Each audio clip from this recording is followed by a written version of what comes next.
جو سیناریو بن رہا ہے اس میں جو ابھی آپ نے ذکر بھی کیا کہ ابھی جو پی ڈی ایم کی حکومت ہے وہ تو 27 کلومیٹر کے اندر موجود ہے، ظاہر ہے پیپلز پارٹی تو علیحدہ ہے، وہ پی ڈی ایم کا حصہ نہیں ہے۔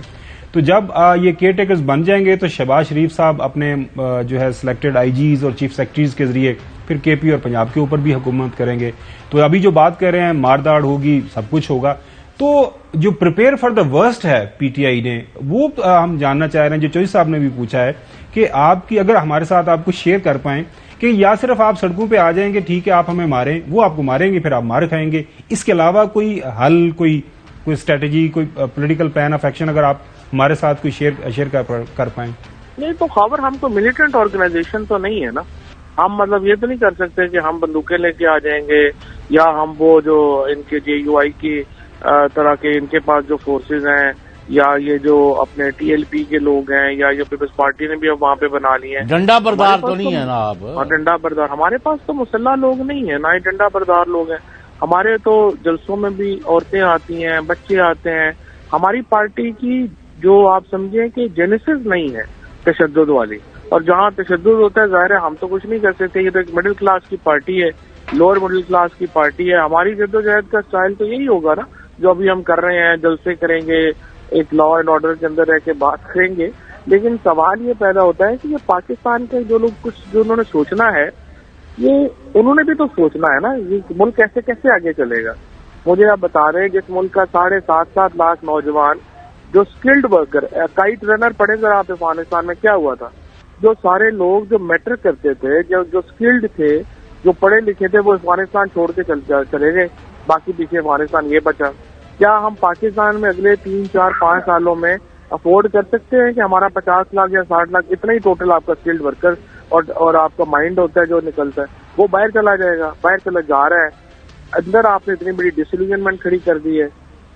اگر آپ کو بالکل ہی کسی کو ملک کی نہیں پرواہ تو پھر کیا کیا جا سکتا ہے؟ ہم تو ظاہر ہے یہی توجہ دلا سکتے ہیں۔ جی چوہدری صاحب۔ اچھا، مارکیٹ میں افواد چوہدری صاحب، ایک تو یہ ہے کہ آپ کی جو بصیرت، بصارت، آبزرویشن، ذہانت اور محنت ہے، you have made and carve out a place for yourself which is second to none. اور عمران خان صاحب بھی اگلے دن یہی کہہ رہے تھے کہ جتنی آرٹیکولیشن سے فواد چوہدری بات کرتے ہیں بہت کم لوگ ہیں۔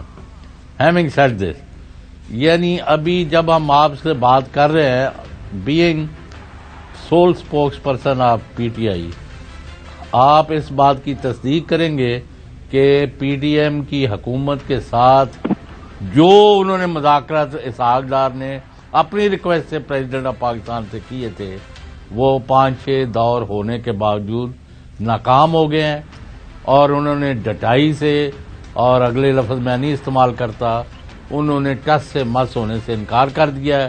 ہاں جی، بس بات چیت جاری رکھیں گے، ورنہ وہ سمجھتے ہیں کہ یہ بھی، جیسے آپ نے شروع میں بھی کہا ہے، تو یہ جو مذاکرات کی ناکامی ہے، اس کے بعد آپ ملک میں کیا نقشہ بنتے دیکھ رہے ہیں؟ ملک میں تو نقشہ انفارچونیٹلی ذرا آپ سمجھیے کہ مایوس کن ہوگا۔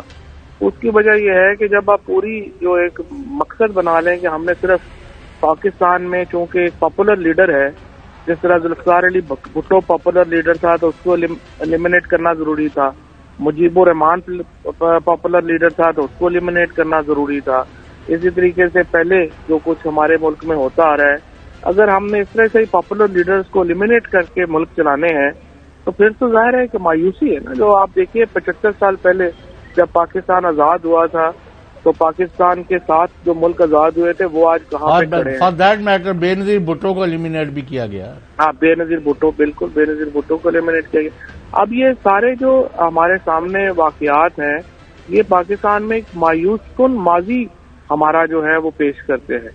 کیا ہم اپنا مستقبل بھی اتنا ہی مایوس کن رکھنا چاہتے ہیں؟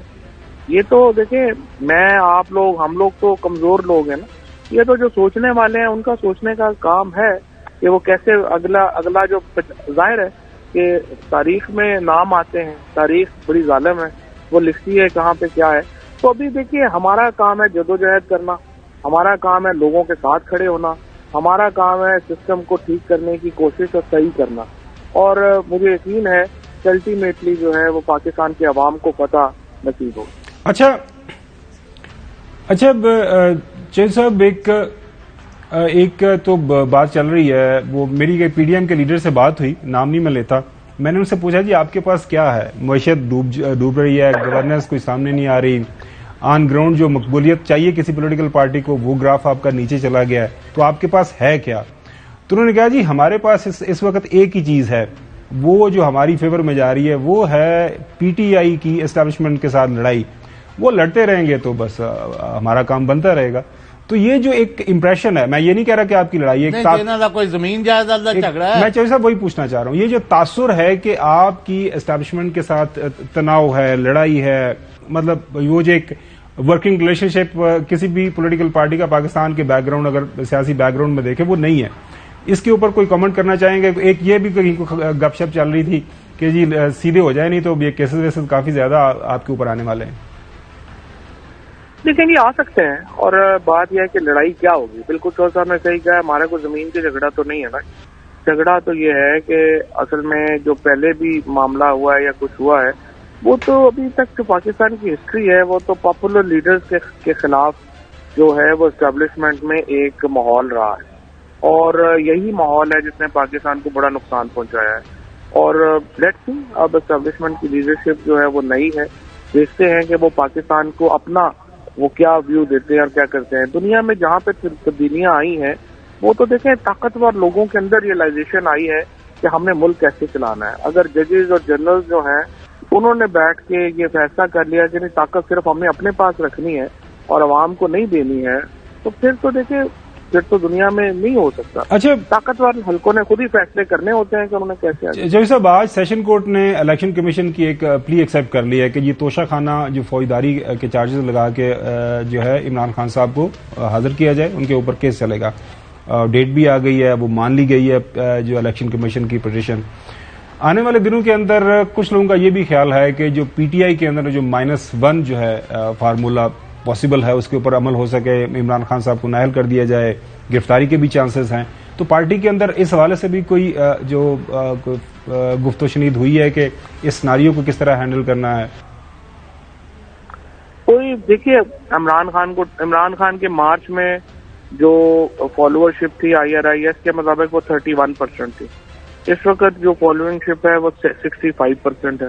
آپ ڈسکوالیفائی کریں گے وہ 70% پہ چلی جائے گی، آپ اریسٹ کریں گے وہ 75% پہ چلی جائے گی. تو جب پارٹی الیکشن لڑتی ہے 2/3 میجورٹی آتی ہے، پہلا کام وہ کیا کریں گے؟ وہ ڈسکوالیفیکیشن ختم کریں گے، عمران خان کو لے کے آئیں گے. اور کبھی بھی آئیڈیاز جو ہوتے ہیں نا، یا جو آپ کی ہم کوئی یہاں پہ ٹیررسٹوں سے تو لڑائی نہیں ہو رہی نا، پی ٹی آئی یا عمران خان یا یہ لوگ جو ہیں یہ پاکستان کے لوگ ہیں نا. آئیڈیاز کی لڑائی ہے. آئیڈیاز کی لڑائی کبھی بھی طاقت سے نہیں جیتی جاتی. یہی ایک بنیادی حکم ہے اس وقت اسٹریٹجی میں. یہ ہر کام طاقت سے کرنا چاہتے ہیں، طاقت سے یہ کام نہیں ہوتے، یہ اسٹریٹجی سے کام ہوتے ہیں.